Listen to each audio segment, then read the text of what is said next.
saya contohkan dulu. Bisa dibawa ke bawah dulu. Pasiennya tadi siapa? Jadinya?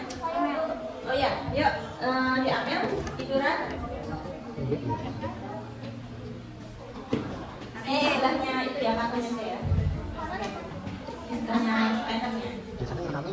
Kita menemukan pasien yang tergeletak di manapun berada ya. Kita harus ini penolongnya ini geser ya, kan? Ini secara tiba-tiba ya. Penolong pertamanya siapa tadi? Oke, silakan. Penolong pertama menemukan ya. Jawaban dulu ya. Bang, ada pasien gitu kan ya? Sampai ya, ya nggak apa-apa. Ini ada perawat 1, perawat 2, 3, 4, 5 ya seterusnya. Perawat 1 sudah menemukan pasien. Langkah selanjutnya adalah mengecek apa tadi? Kesadaran nadi karatisnya. Kesadaran dulu dipanggil. Kalau ada pasien di jalan, ingat ya. Mbak. Apa aja mbak? Pemula ya, merem ya.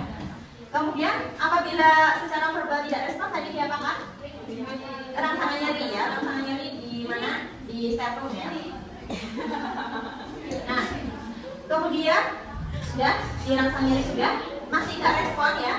Selanjutnya mbak perawat 1, silahkan anda ambil HP ya, atau telepon ya, atau kalau di rumah sakit itu ada telepon yang ini ya. Silahkan telepon di bagian ruang IGD ya. Selamat pagi, apakah benar ini ruang IGD? Ya, ini ada pasien yang gawat darurat di Bangsal Mawar lantai 2. Tolong segera ke sini. Tolong aktifkan kode blue. Siap, oke. Ini sudah memanggil bantuan dan juga mengaktifkan apa? Kode blue. Selanjutnya, biasanya perawat IGD mengumumkan ya secara general ya di rumah sakit. Kode blue di ruang mawar ya, di ruang mawar lantai 2, kode blue. Nah, selanjutnya perawat yang lain silahkan lari dari berbagai arah ya menuju ke sini, membawa alat-alat ya. Biasanya kalau di rumah sakit itu namanya troli apa? Troli emergency ya. Nah itu biasanya ada yang membawa itu. Kemudian ada yang perawat 2 mana? Yang jadi perawat 2. Perawat 2 nanti dia jadi yang bagian ventilasinya ya, airway breathingnya. Ini berarti perawat pertama adalah ketua timnya, oke? Silakan lari ke sini sambil membawa peralatan oksigenasi. Sorry. Peralatan oksigenasi ada ini ya, IDT juga, oke? Dia sudah lari ke situ. Kemudian selanjutnya adalah perawat ketiga. Perawat ketiga tadi berperan apa teman-teman? RCP ya. Perawat ketiga juga lari, misalnya dia dari Bangsal Melati ya, lari dulu. Nah, selanjutnya perawat ketiga sudah di sini. Mbak Rini tadi ketua tim melakukan RCP dulu. Ketua tim melakukan RCP karena menunggu ini larinya kan masih sekitar berapa menit ya, belum sampai ke tempat tujuan ya. Silakan melakukan RCP pada timernya ya. RCP-nya kamu di sebelah sini pasien boleh, di sebelah sini boleh, sebelah sini. Oh, temennya biar kelihatan ya, sebelah sini aja. Ya. Nah, ingat ya tadi tangannya bagaimana? Ya, dimasukkan. Nah, oke. Kemudian di stempel yang agak sebelah kiri, oke. Ya. Setelah itu kamu lakukan pijatan ya, tadi sebanyak 30 ya. Terserah hitungannya 1 sampai 10, 1 sampai 20, 1 sampai 30 ya. Selanjutnya ini perawat yang kedua sudah datang ya, karena dia duluan. Pokoknya siapapun yang duluan dia bertugas untuk membantu ventilasi. Silahkan bawa ambil bagnya ke dekat Mbak ini ya. Pastinya agak sini. Oke. Ya. Oke. Nah. Oke. Jadi hitungannya tadi sudah ya 30, kalau dia sudah 30. Nah, straight. Nah, lagi. Gak boleh berhenti sampai nunggu perawat ketiga ini datang ya. Terus jadi 8 pertolongan. Ya. Selanjutnya perawat ketiga tadi bagian koperasi sudah datang ya. Kalau perawat ketiga ini sudah datang, ini boleh ambil alih tugasnya manual ya. Sudah 30, nah silahkan diambil alih ya.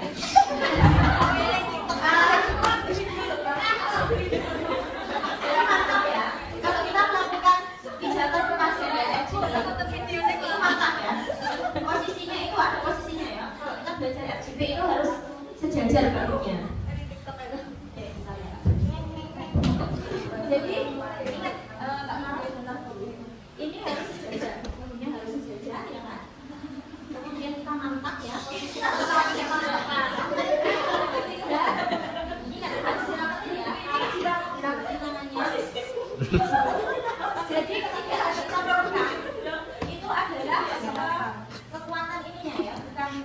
Saya ide parah. Kekuatan tangannya. Dan itu sampai kemari loh ya, sampai tahu. Silakan kamu memberikan RJP 1 siklus ya, contohkan. Silakan sambil dihitung ya.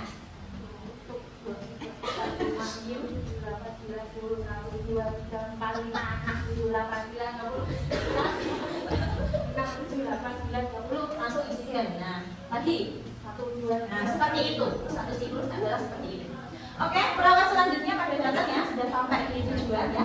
Nanti Clara dan juga ketua tim boleh bergantian untuk operasi ya. Oke. Nah, setelah itu ya, kalau capek gantian sama ketua tim gitu ya. Tapi tidak boleh putus ya. Jadi ini RJP harus tetap dilakukan ya. Tidak boleh putus. Kalau capek ganti gitu ya. Oke. Setelah ini masih lanjut RJP dan juga ventilasi. Selanjutnya tadi dipasangi ini AED ya. AED kalau biasanya AED itu ada yang bentukannya dia ada gambaran ininya apa? EKG-nya ya. Atau ada langsung yang ada yang bawa alat EKG gitu ya. Temannya sudah datang, silahkan pelan-pelannya masang alat EKG ya atau AED-nya. Jangan berhenti ya RGP-nya. Jangan berhenti ya. Terus ya. Kalau mau gantian langsung si temennya langsung ini ya, langsung sedia di sebelahnya ya. Teman yang lain pasang ini. Kemudian ini perawat ketiga sudah ya, pasang oksigenasi, pasang apa AED-nya. Selanjutnya perawat yang ke berapa ini? 5. Perawat yang kelima adalah memasang IV line kateter. Obat-obatan ya. Ada itu enggak? Plasternya kok enggak ada ya? Tadi enggak bawa itu ya Mbak ya? Plaster. Coba di sini. Oke, terus silakan RJP terus ya. Masang beneran. Tangannya kayak ya itu ya. Kalau gitu di cuman di plaster aja di sebelahnya gitu aja enggak? Oh iya. Kita pura-puranya dia pasang infus ya. Sudah bisa semua kan pasang infus. Di kelihatannya di tangannya siapa gitu. Tangannya ini aja ya si pasien beneran ya. Yang oksigenasi jangan lupa ini dikasih terus ya alat oksigenasi. Oke. Di sini ada oksigen nggak saudara? Oke. Sudah. Sambil menunggu temennya tadi pasang infus, oke? Ya. Itu tetap harus dicek. Nah, kemudian setelah dicek di monitor EKG-nya ya kelihatan atau monitor AED-nya kelihatan. Kalau tadi jantungnya tadi dia asistol, maka dilakukan unstoppable ya, tidak perlu dilakukan kejut jantung. Tapi kalau dia menandakan adanya VF atau VT, sakit hati atau ventricle fibrilasi, maka perlu dilakukan apa? Kejut jantung. Bisa pakai alat defibrillator itu atau pakai AED ya yang versi mininya. Maka kita on-kan dulu. Ya, akan di on-kan dulu ya. Sistem oke. Pasang bantalan ke dada terbuka pasien. Alat AED ini akan memberikan instruksi secara mandiri ya. Pasang konektor bantalan. Sudah, kita pasang bantalannya, pedelnya ada 2. Pedel itu dipasang di sternum yang midclavicular sebelah kanan. Pasang bantalan ke dada Sama di terbuka pasien. bagian mana ini? Bawahnya bawahnya ini ya. Pasang Apex, konektor bawahnya bantalan. apex sebelah kiri. Jadi gambarnya seperti ini. Bisa difoto ya. Kurang seperti ini untuk pemasangan AED. Nah, Pasang bantalan ke dada terbuka pasien. Setelah itu ini diatur untuk jolnya ya. Pasang konektor bantalan.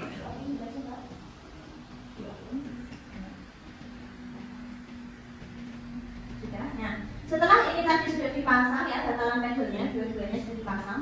Selanjutnya apa? Diklik jol ya. Jol ini nanti akan kalau biasanya ya, kalau alat ini berfungsi dengan baik ya, jolnya itu akan menginfokan energi jol sudah ditambahkan 150 ya sampai 200 ya. Biasanya maksimal dari energi jolnya listriknya itu 200 ya. 200. Nah, kalau sudah nanti dia juga akan menginfokan silahkan klik tombol apa? Shock ya. Jadi kalau dia sudah bilang silahkan klik tombol shock, baru kita melakukan tombol shock ya. Nah, pas kita mau klik tombol shock ini ya, kita klik ya, misalnya kita klik tombol shock. setelah diklik tombol shock, kita bilang M clear ya, you clear, everybody clear, semua langsung mundur ya. Mama agak mundur dikit aja, gak usah jauh-jauh. Nah, nanti dia akan lanjut ya, shock.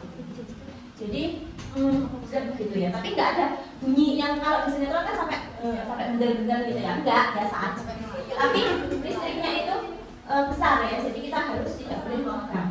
Yang bagian kompresi istirahat dulu, yang bagian oksigenasi juga tidak boleh memegang apapun, melakukan aktivitas apapun.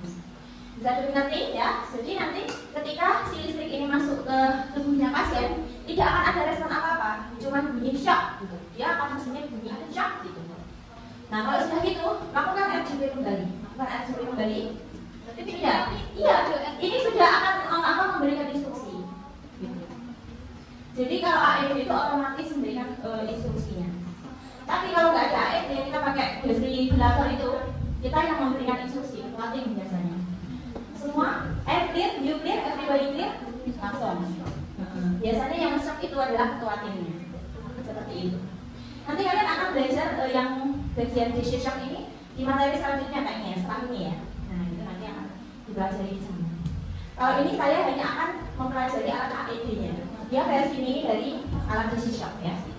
Kalau di rumah sakit alatnya lebih kompleks ya DC shock-nya. Seperti itu. Oke, melakukan RGP lagi. Nah, setelah melakukan RGP selama 2 menit, ingat. Yang bagian perawat 5 sudah ya, sudah di ini dimasukkan di catatan. Nah, kemudian perawat selanjutnya yang pasang AED ya. Ada juga perawat yang tujuannya tadi notulensi ya, bawa kertas sama pulpen silahkan. Bawa kertas sama pulpen ya. Oke, misalnya ya, dia menulis ya dokumentasi. Selama 2 menit dilakukan RGP dan DC shock. Ternyata ininya ya masih aritmia ya, VF dan VT. Maka yang dilakukan apa? Dimasukkan obat yang namanya epinefrin ya. Apa? Epinefrin ya. Nah, jadi ini ada obat-obatan emergency. Ini tadi Mbak Ime bilang ya kalau epinefrinnya itu tidak ada. Jadi nanti epinefrinnya kita skip ya. Epinefrin tadi saya sebutkan ya, diberikan ya, misalnya pakai ini ya. Saya pakai ini. Epinefrin ini sediaannya 1 mg ya. Silahkan perawat yang bagian equivalent siapapun lagi ya. Kamu memberikan epinefrin. Sekarang juga nggak ada ya berarti. Oke. Apa-apa, rememori saja. Diberikan epinefrin sebanyak 1 mg ya. Secara apa? Secara bolus ya. Berarti kalau bolus ini dimasukkan ke IV selangnya ya, ke triwirnya atau ke ininya ya. Tapi ini boleh di ini apa dipasangkan. Nah, ini tetap RGP ya, nggak boleh berhenti ya. Ceritanya ya masih RGP terus. Jadi masing-masing harus punya GPS ya. Oke. Oke. Nah, ketika dia memberikan obat menyuntikkan bolus epinefrin, ini boleh dicopot dulu. Atau kalau triwir ditutup dulu di bagian NaCl-nya. Paham ya teman-teman? Paham sampai sini? Ketika obat epinefrin ini masuk, di bagian aliran NaCl-nya harus ditutup dulu. Biasanya pakai triwir kan bisa tutup. Oke. Setelah masuk, tangannya pasien agak dinaikkan begini. Ini setelah epinefrinnya masuk ya, 1 mg epinefrin masuk. Nah, setelah itu kita lihat masih ventricle tadi dan VF, maka dilakukan sama DC shock lagi. Silahkan dikekuatin, dilakukan DC shock lagi. I'm clear, you clear, everybody clear. Oke, shock. Setelah itu RGP lagi. Masih ini ya, masih VT, masih VF selama 2 menit. Nah, kemudian pernafasannya ya, daripada capek ya kita pakai ABG. Biasanya kita pasang ETT. Sudah dapat ETT belum? Sudah pernah dapat ETT? Memasukkan ini ya, silakan untuk dipasang ETT. Nah, ini bagian ventilasi ya, ventilasi juga bekerja. Oke, kemudian ketua tim masih harus mengecek ya, masih mengecek. Kok masih VT, masih VR. Selanjutnya adalah ditambahi dengan amiodaron. Apa? Amiodaron ya. Setelah epinefrin, amiodaron. amiodarone yang pertama diberikan 300 mg. 300 cc ya. Amiodarone ada nggak ini? Oke, mungkin habis kali ya. Amiodarone itu bentuknya sama kayak Kalinex ya. Amiodarone kita berikan, kalau biasanya sediaannya di ampulnya itu 150 mg. Kalau kita butuh 300 mg, berarti kita butuh berapa ampul? 2 ampul. 2 ampul ini langsung disuntikkan ke pasiennya. Dikotak dulu, dimasukkan ke spek ya. Langsung disuntikkan secara bolus ya. Ini dihentikan dulu cairan NS-nya ya. Kayak drilling. Ya. Bisa nggak yang pasang ETT? Oke, nah kita silakan dipasang ETT. Kebalik nggak itu? Nggak, oke, ya. Dibantu sama satu lagi yang FGP ya. Tidak boleh berhenti ya, harus terus menolong pasiennya. Oke, silakan. Nggak apa-apa, sebisanya doang ya. Sebisanya doang, oke sudah ya. Nah kalau sudah kan harus di itu ya, harus di fiksasi ya. Fiksasinya nggak bawa ya. Tadi PJ-nya tak suruh bawa itu ya. Hepapit apa lagi? Plaster apa hepapit? Plasternya mana yang tadi? Plaster yang tadi mana? Oh ini. Ayo difiksasi EDT-nya ya. Oke, kalau sudah, ini sudah masuk apa lagi? Amiodarone. Yang bagian notulensi siapa? Ya, dicatat masuk amiodarone di pukul berapa gitu ya, di menit ke berapa ya. Masuk amiodarone 300 mg. Oke, biasanya dia dicairkan dengan dextrose 5% ya, atau pakai MS 20 cc boleh. Nah, kalau sudah, oke, sudah difiksasi, ini ampulnya bisa disambungkan dengan itu ya. Ada sambungannya enggak? Ini dilepas saja. Pindah. Fiksasi itu kalau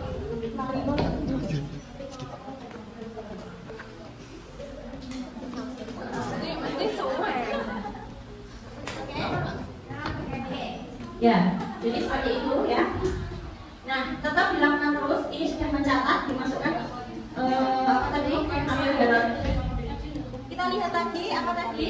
Gambaran EKG-nya masih VTVF, maka dilakukan decision lagi. Silakan kembali.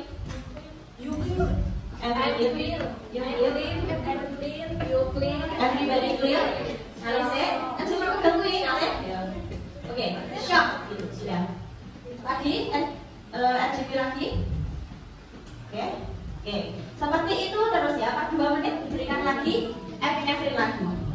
Setelah diberikan epinefrin, setelah 2 menit masih sama, diberikan amiodarone lagi. Amiodarone yang kedua bukan 300 mg, tapi berapa? 150 mg. Catat ya, amiodarone yang kedua adalah 150 mg. Nah, sudah, amiodarone diberikan 2 kali. Selanjutnya diberikan epinefrin lagi.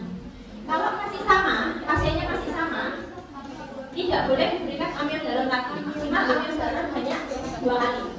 Setelah epinefrin diberikan obat yang kosong ya, tidak perlu dapat amiodarone. Nah, setelah dilakukan pertolongan ya, misalnya dalam waktu 30 menit ya atau 1 jam sudah diberikan pertolongan dulu, pasiennya ini ROCS, dia kembali untuk bernafas secara spontan. Maka tindakannya apa? Tindakannya adalah mengkondisikan hemodinamik pasiennya ya. Lalu dilepasi saja alat alatnya ya, nggak usah dilepas ya, pura-puranya dilepas. Seperti itu. Nah, kalau sudah kita telepon ruang ICU ya, untuk pasiennya ini dibawa ke ICU. Dengan ruang ICU ya, ini ada pasien setelah cardiac arrest dan dia sudah kembali ROCS, pasiennya akan menuju ke ruang ICU. Tolong disiapkan tempatnya ya. Sudah. Itu adalah penanganan untuk pasien dulu yang shock ya, shockable. Kalau yang unshockable itu tidak pakai DC shock, tidak pakai kejut jantung, dia hanya epinefrin saja, tidak menggunakan amiodarone. Sudah paham sampai sini? Kurang lebih seperti itu ya. Nanti kita akan praktik. Silahkan 5 orang ke depan, 5 orang ke depan. Secara ini ya, secara